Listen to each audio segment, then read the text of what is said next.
Hello, and welcome to this week's Qredible Live broadcast. As always, I'm here with our CEO and Chairman, Brian Fitzpatrick, and this week we're very excited to have Shanita Penny with us. Shanita is the Senior Vice President, leading stakeholder engagement at Forbes Tate Partners.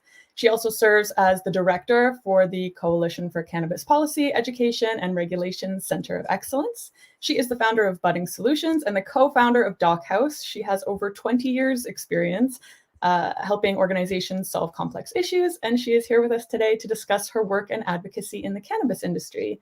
Thank you so much for being here with us today, Shanita. To get us started, I was hoping you could tell us a little bit more about your background. Sure thing. Good afternoon. Thrilled to be here and excited to share some of my background and what I'm working on. I came into the cannabis industry really positioning myself to transfer a skill set. I am a project management professional. I've understood how to, move through supply chains of various industries. And I really thought it was going to just be very easy to come in and do that and add value to the cannabis industry in that way. After working in corporate America and again, being able to go into different industries and organizations, learn the culture, identify a problem, and then come up with solutions, I thought it would be just the same game, new commodity. And I was kind of just shaken out of that and quickly understood that I was going to have to spread myself and learn some new things. And advocacy was just as important as understanding the business and being able to navigate and come up with solutions for, a business. Understanding what the issues and problems were as it related to local, state, and federal policy was critical. Understanding who all the stakeholders are in this space that you could be adding value for, and at a minimum, ensuring that you aren't creating additional burdens or leaving them behind as we move through creating this industry. So it was for me transferring my business to now support the cannabis industry, but also looking at ways that, we hadn't thought about doing business, the way we had thought about putting people, right up there with profits as we, kind of lay out what this industry is going to be. So, thrilled to be able to bring an existing skill set to the industry. I think it allowed me to stay the course. When you come in with a very narrow scope or limited desire about what it is that you're going to do in this space, it can sometimes keep you from being productive in the movement. It will quickly burn you out as you spin your wheels. And, for me, it was all of the things I learned as a supply chain student, going out there, practicing, and then being able to look at this industry with, varied perspectives, depending on the day. Yeah, and you really are a multifaceted professional and executive, and I've been very impressed with the kind of work that you're doing, and you come from some big companies and some big backgrounds as well. So, as I really learned about you, that advocacy, you said it. I mean, it's not just about coming in here and solving a specific issue in industry or technology. You have to be an advocate in this industry if you're going to take this industry serious. So I sort of sum up your mission as dismantling the stigma surrounding cannabis through advocacy and driving responsible consumption and the promotion of equitable opportunities. You seem to be very committed to really fostering diversity and inclusiveness. And you've really been doing some amazing work in the industry on all of those levels. So, I mean, and by the way, she's also a project management professional certified. She knows the technology aspect and the project management. If you led the Minority Cannabis Business Association, I can just go on and on about the amazing work you're doing. I mean, so, can you talk a little bit about some of the issues that are in the industry that really need to be worked on relative? I mean, there's a whole bunch of them, but just kind of focusing on things like social equity and, quite frankly, the imbalance between the criminal justice system and the driving social equity. They seem to be out of balance here. They're working on legalization on one end, and we've got this huge problem with the criminal justice system still. And there's a lot of issues there. Can you just talk a little bit about that? Yeah, I call myself a consummate stakeholder because I do have a personal relationship with the plant as a consumer.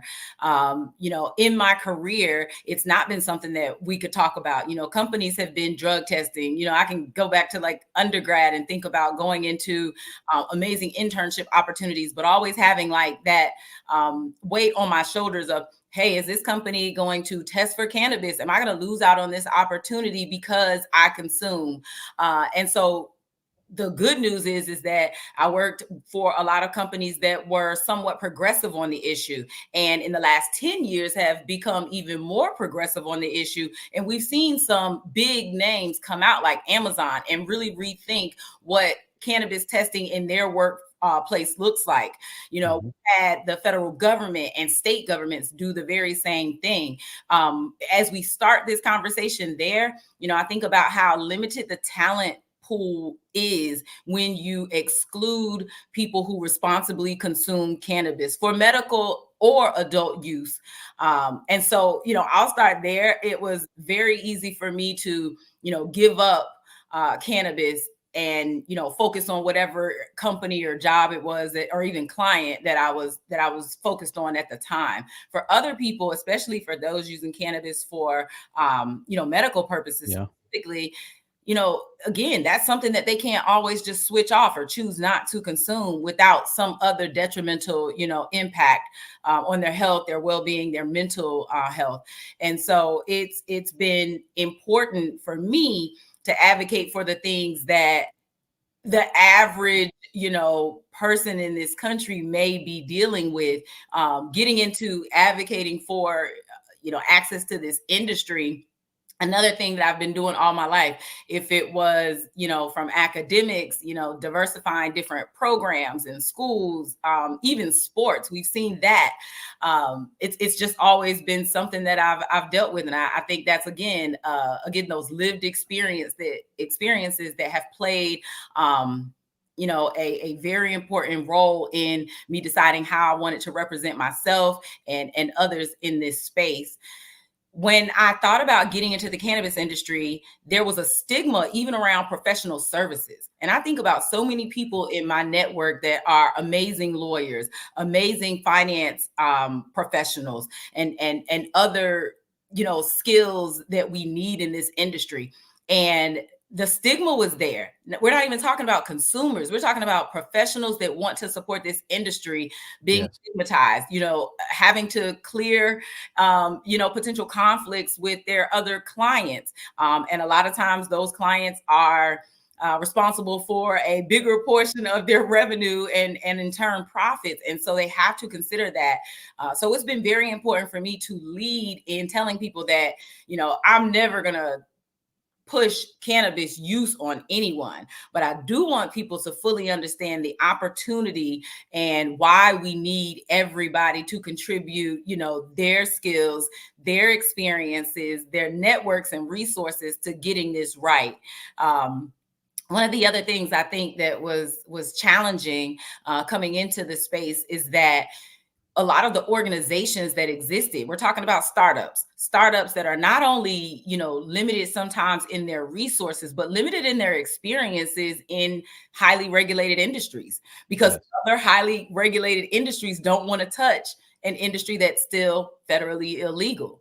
And so we've got a gap there between folks that should be sharing information. If you've navigated the FDA and TTB and some of these other agencies that cannabis will today and in the future have to engage with, we're missing out on a huge and creating and increasing the learning curve because we're just not appealing to professionals and folks who haven't fully understood where we've evolved with cannabis legalization and this movement. When we think about the imbalance in what's happened with legalizing and regulation and criminal justice reform, it's on us. It's on us a little bit. As an industry, as a movement, there are plenty of organizations that have been doing the work around criminal justice reform that we should have been in bed with a long time ago. Yes. Amen. And I've heard you say before that you can't address one without the other. Oh, yeah. Right. You have to address both of these. You can't just legalize cannabis, right?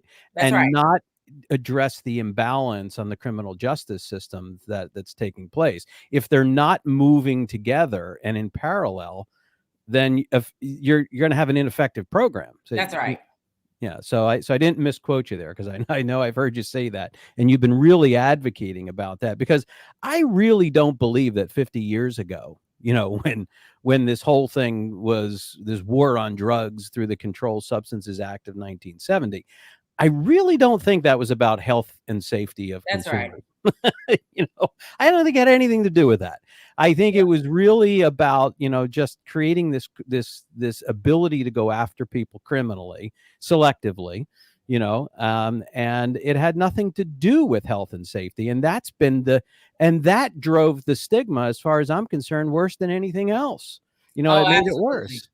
It was a concerted effort, and until we became very vocal and demanded criminal justice reform alongside legalization and regulation, it would have happened. It would have gone forward, and we would have never made these people, individuals or communities, whole.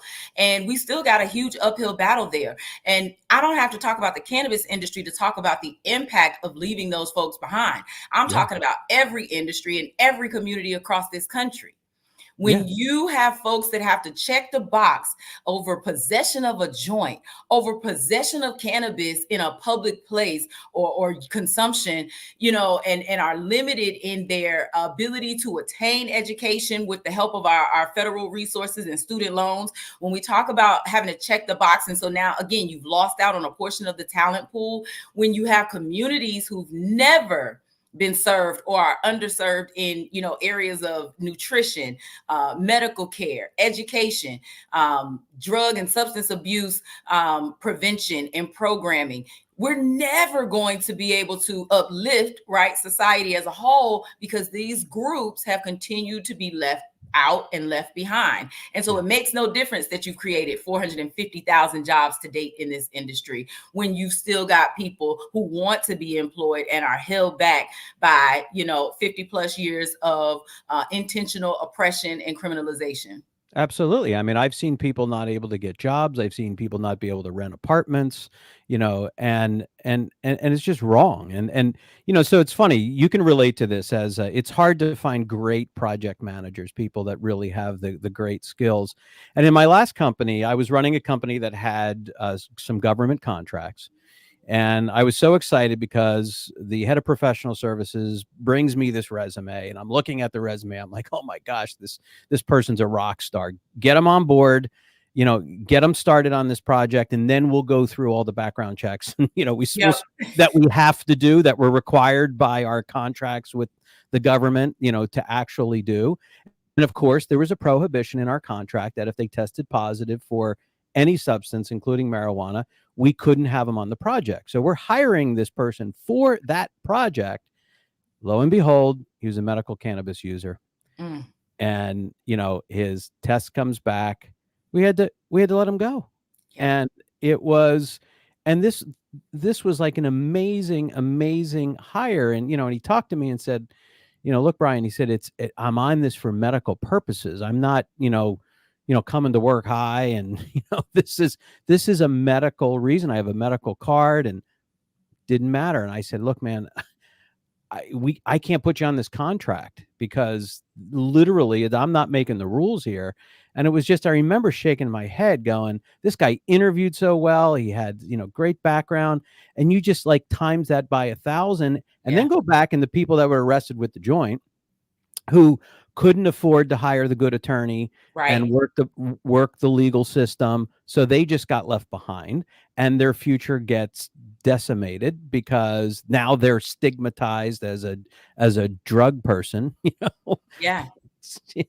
It's just crazy to me, and there's so much work to be done in destigmatizing this, and then getting the laws right, and then creating a safe industry. So, it's really about, we'll talk about some of those things and challenges, but it's really amazing that to see where we've been, and most importantly, where we have to go, and the work that wonderful advocates like you are doing to really advance and educate Washington, educate, businesses, and educate the community at large. Can you talk a little bit more about some of the work that you have actively going on? Totally. With the CPAIR Center of Excellence, we actually did a policy paper on workplace safety and cannabis testing.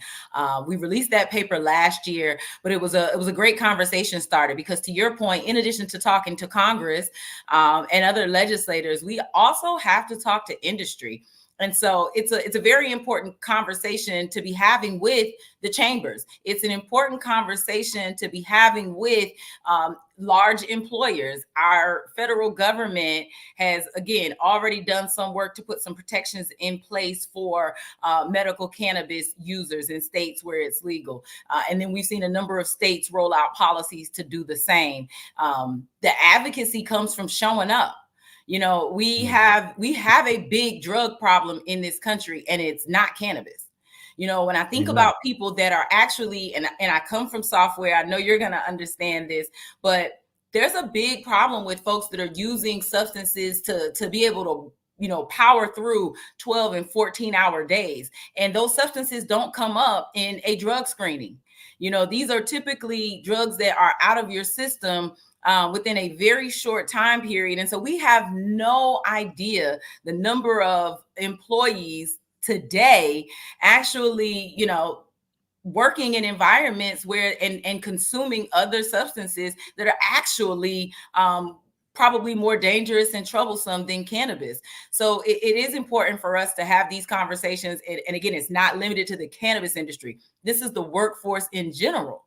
You know, with 26 states with legal cannabis and all of the people that now have access, we have to be talking about this in a way that does keep does keep in mind public health and safety, but also doesn't limit us in, you know, again, the talent that we can recruit, retain, our competitiveness on an international level specifically, and also keeping this country safe. Yeah, amen. So it's not about it's about getting these people into meaningful jobs, and also as we talk about some of these professionals, you know, talking about this industry, right?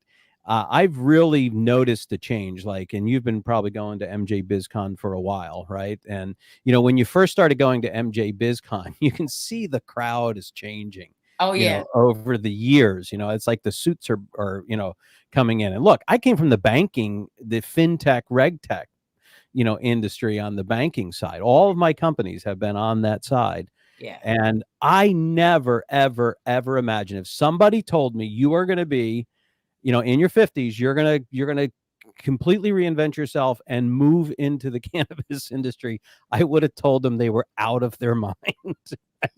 But you know what? I saw this as an opportunity to take all the disciplines in RegTech and safety and all the things that are needed through technology to really build up this industry. And especially when I had those experiences of seeing good people I can't hire because they were on medical cannabis. So it all started to come together, you know, when after I sold my last company saying, hey, you know, what's next for me?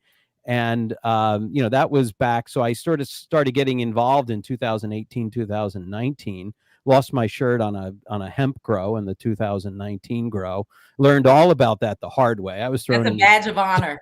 Oh my gosh. I was thrown into the deep end of the pool and literally then thrown a couple cinder blocks on top of it. So that was a crazy experience. But you know what? A lot of the lessons you learn in life are from falling down, right? Totally. And you learn in the wilderness. So I started learning, and you know, I'm thinking about folks like you with, you know, strong, you know, corporate backgrounds, folks like me and others amazing folks that I've met in this industry.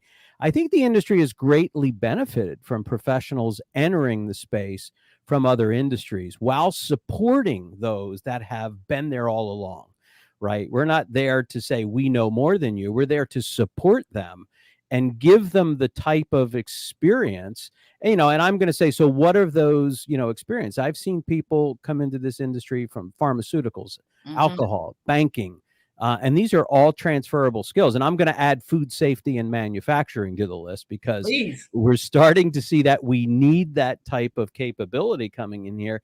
And also startup experience. You mentioned that before. it's invaluable. I've had, 4 successful startups, and, here and I can tell you, that's talk about learning in the wilderness. I mean, I've made a lot of mistakes early on, and you keep learning from those mistakes, but that wisdom and that knowledge is important to be able to help. And I know you've been an entrepreneur and still are, and, you've built up businesses. So, bringing those skills and being able to help these folks that know their industry, the cannabis industry, to help them thrive, I think is critically important. Can you talk a little bit about your sort of change from coming in, and what you see, and how we can further help? Yeah, I think back to 2013 when Maryland passed the medical cannabis bill, and the 2 years between the passage of the bill and then the program actually being implemented, rolled out. In those 2 years, I didn't leave my day job. I was very much under the radar on the cannabis side of things, but following along when I had time.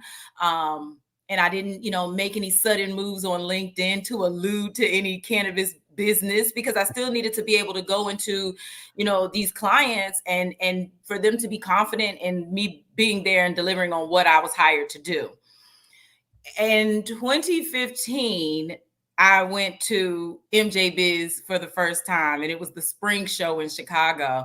And I had this amazing elevator pitch about my background in supply chain and having worked in various industries and all the process improvement and, even crisis management related to supply chain. I had, navigated 9/11 and what that did to our supply chain. I navigated that with a beverage company. So now the regulations, with an alcohol manufacturer. I had all this experience that I knew was valuable, and most of the folks in that room didn't.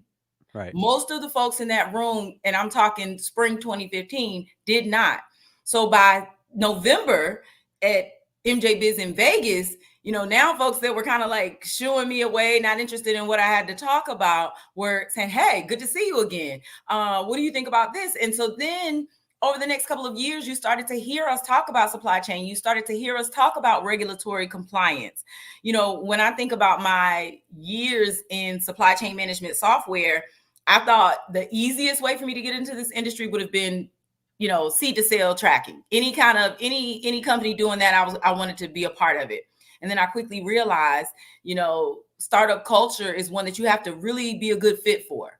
So it's not only about having the skill set, it's about being in a place where you're going to be, valued, where you are going to be compensated. We are not talking about we are talking about some young professionals, but we are talking about seasoned professionals that have, massive amounts of experience, talent, and networks. Again, when you think about how you want to solve problems, we should be able to pull in the best of the best. You can't solve a cannabis problem with a room full of cannabis advocates. You can't even solve it with a room full of cannabis business professionals. You're going to need someone who can come and think outside of that cannabis silo that we all get stuck in sometimes. Yes. And so it's been amazing to see researchers, when we think about botany, I'm so glad you said food science, because a lot of times the stigma for some people comes from an experience they had with cannabis. Oh, I had a brownie that, gave me a really bad experience. I'll never touch that stuff again. And no, I don't want to be a part of that industry. Well, we need you to be a part of this industry so that we can get dosing down, so that we can better understand how the various chemivars interact with people based on, genetics and disease states and other medicines they're taking. So it's so important for us to not be kind of discouraged when folks don't understand the value that we want to bring. And you got to be consistent. You got to stay the course, and you got to make it make sense for people. One of my favorite things that I have, that I am working on perfecting, is the ability to talk about cannabis with anyone. Right? So when I talk about folks that are focused on things like health equity, I think about the disease states that often affect at a disproportionate rate some of the same folks that we are talking about disproportionately being impacted by the criminal justice piece of this. There's an instant connection. And they're like, wow, and how do folks have access? And then we get to talk about where dispensaries to date have been allowed to be put up, and the green deserts that we've created as we've built this industry. And whether it was intentional or not, we have to course correct. Right? Yes. Folks Yes. that are relying on public transportation shouldn't have to worry about being robbed of their cash or their medicine, right? Because they're traveling, 45 minutes on a train, a bus, a cab, or anything else. So when we think about the problems that we have to solve on the financial services side of this, right, we need those professionals that have had experience in gaming, have had experience in small businesses. I tell people, they want to pretend that this cash only business, and we know that there have been some improvements to banking abilities within this industry, but we still don't have the access to big B banking, capital, Yes. credit, and again, traditional banking does have its limitations as it relates to the cannabis industry. And so we need those folks who have also worked with small businesses. Barbershops and salons are another business that, lots of cash. So there have been, entire movements to help these business owners and entrepreneurs better handle their cash. Whether it's the, payroll and taxes, there are just so many places where we have other experiences to lean on. We don't have to reinvent the wheel, and we only get there faster by embracing the skills, the professionals from some of these other industries, and really understanding that, we need each other. Radical Absolutely. collaboration is the name of the game. Yeah, absolutely. And in addition to that, when the money starts to flow back in, and it's starting to trickle a little bit now, but in order to give institutional investors comfort, okay, Yes. they need to see these professionals. They need to see that you have them within your company. They'll be impressed that you know how to grow a good product. Yes. But that's not going to trickle down to their balance sheet and their P&L statement and the value of their enterprise stock that they hold. So we're going to be having a segment on that, in the near future about this whole challenge. So that's a whole nother thing. If you want to see the capital come back, you got to get it right. So that's one of the key things. The other key thing is, we were talking about food safety and the person who got sick from the brownie. I saw a post on LinkedIn this morning, and I had to chuckle because somebody, a cannabis company, was offering $85,000 a year for a cannabis tester. So they put it out there and said, come on, your job is to come in and test cannabis all day, and we'll pay you $85,000. So a lot of people are like, wow, that's my dream job. Yeah. I'll go smoke pot all day and or try these products. But people from the industry that have been a long time in the industry were commenting that that's a dangerous job. Oh, because you just don't know, because of the lack of safety standard and the lack of testing.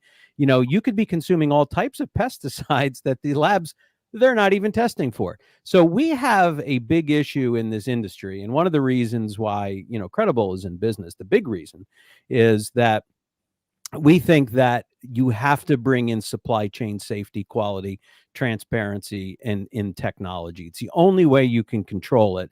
And everybody says, it's funny. I went last week with a friend. He's actually an investor in my company, and he lives a couple towns over. And he said, "Oh, they're voting on the cannabis laws. Why don't you come sit and we'll see how it goes." So it's great. I'll go. I love going to those things, and because I love to hear what people are saying. And the solicitor for the township said, folks, you have to understand, this is very safe. It's lab tested. It's got track and trace. And what people don't realize is that track and trace is not a full supply chain track and trace. That's right. Like if Hershey's was making a chocolate bar, and it would be almost if they were just tracing the chocolate and not worrying about the almonds that's in the, forget about that, right? Yeah. Well, that's right. You're eating that also, that you're consuming that also. So, everybody thinks because it's track and trace, it gets the job done. So, that's not the case. And we need to see better safety and manufacturing standards and better controls through technology, through the supply chain. And I know you're a big believer in that, because how this industry operates, and supply chain technology.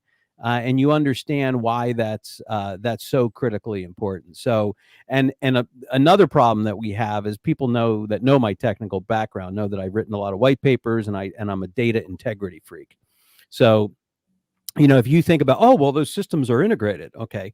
Well, let's talk about integrity of the data that's going into these systems. Let's talk about timing. Let's talk about, we have a problem that undermines in this industry the reliability and transparency of the data that's coming from these labs. The fact that we got PDF lab reports that can be modified, the fact that we have data streams that can be intercepted between chromatography and software systems that create the COA. I mean, it's all over the place. We can do an hour-long segment on that. But these are, issues you understand because of your technology background, and we need to fix those in the industry. So we're coming up on the end, and Shanita, I could talk to you for like hours because you are so brilliant. You've got such a great background.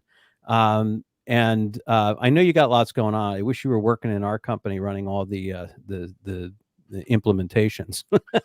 I know great folks. I mean, I have an amazing network. When I posted this talk, one of my colleagues replied, "Wow, you've really been at this a long time," and it speaks to being able to tap into those previous, experiences in supply chain. That have allowed me to, again, stay the course. I never locked into one thing.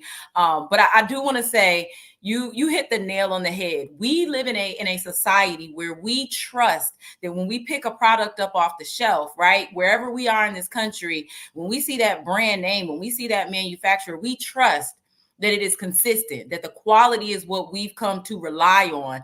And we have to build that same confidence and trust in this industry. And it is only going to happen with data. It's only going to happen with a real national supply chain and integration that allows everyone from consumers to even law enforcement to be able to really understand what's happening with every cannabis product as it moves throughout this country. Absolutely. And I'm sorry, but I mean, track and trace is a start, but it's just a small portion. It's not solving the true issues that we have with labeling and movement of other things. And I talk about that all the time. This is what I'm very passionate about. And we see the same problem in the nutraceuticals and supplement industry as well.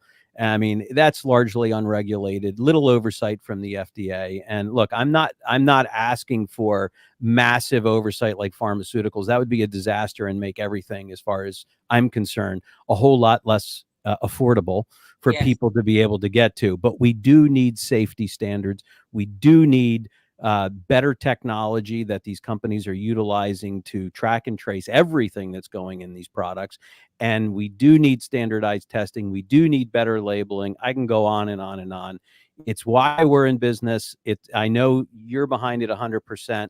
So if we just summed it up, you're really about advocating to get rid of the stigma, making this an equitable industry for all the people that need to be in it, helping the folks that have been already impacted, going backwards in time, that have been unfairly impacted by the criminal justice system, and improving the laws and the regulations, and then making sure that our industry is safe and it is advancing in a way that is legitimate and mainstream. So that's how I sum up Shanita Penny. Why don't you tell everybody how people can get in touch with you and learn about the amazing work that you're doing?